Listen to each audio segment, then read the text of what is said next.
Hey guys, welcome to Montana Musings Outdoor Channel, and I do have some more grizzly bear type update stuff going on. First thing I wanted to bring to your attention was, if you haven't already seen it, the Eastman's Hunting Journal, uh, and there's a guy named Dan Picker that is working with them, and he did a video on why did all the elk disappear in the Bob Marshall Wilderness. So, and that's in not very far from where I live.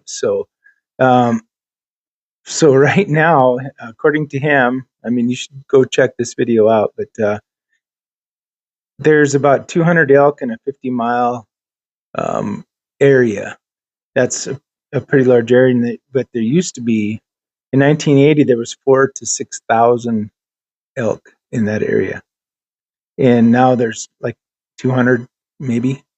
And so it's been a real problem, and the main problem is, of course, is grizzly bears, and since then the reintroduction of the wolf, and that's pretty much just annihilated the elk. I mean, where I used to go hunting back in the east slopes there, behind Swift Dam, the numbers were much higher 30 years ago. We used to hike back in there, and we did see one during archery season. We saw a pretty nice bull elk that was two drainages over, and so we didn't get over there to him in time, but it was a nice one, and there has been still elk taken out of there, but I still think the numbers are lower.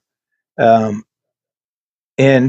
so not only were the wolves reintroduced, but also, since it's a wilderness area, when they have a bear that's causing trouble in a more populated area, they just haul them into the Bob Marshall Wilderness. And what do they think is going to happen? I mean, the amount of calves that actually make it, like they said, something in the order of, you have to have 20% um, rate of calf being able to make it. And in some years it was down to 15 out of 100. So, and that's not sustainable. So, in another video that was done too was Peak Equipment's company, and that's Mark Levisay. He has kind of a podcast called Thrive, and it's episode 17.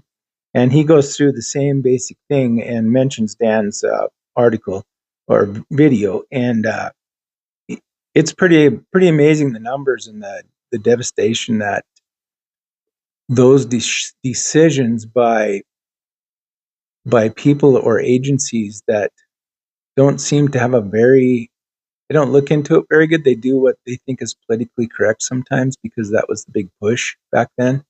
And we still haven't got the grizzlies off the endangered species list, and their numbers are well above what they used to be. They said, what was it? There was in 2004 they did a barbed wire DNA collection test, and the bear count was 765 grizzlies in that ecosystem there in northern continental divide region, and that, which encompasses about 8 million acres. But now there's over 1,300, and that's in 20 years. It's almost doubled. So, like you said, the calf survival rate's 15%. In some years, I think last time it was 20%, but it's still right at the level where it's even sustainable. So, between those two things, it's basically wiped out a huge area for elk, and in perfect habitat for them. So that's a problem. And let's see, down in the Yellowstone area, there was a 11-year-old grizzly bear male who's about 400 pounds, who was euthanized because he was getting into human food sources, dumping over garbage cans that were supposed to be grizzly proof.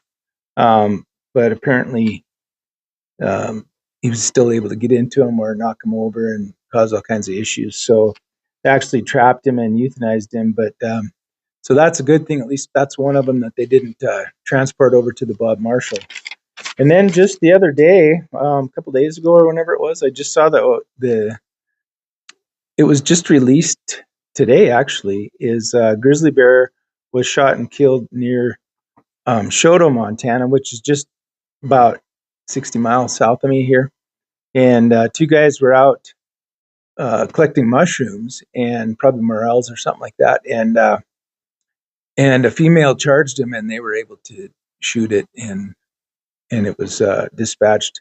So, and it did apparently have a cub on its side. So their FWP's trying to locate it now, but that's just one of those things when you have so many bears and they create conflicts with humans, and at least these guys had guns and were ready, and there was two of them, which is a good thing because you want to be, you know, it's good to have four eyes instead of two in a situation like that for sure.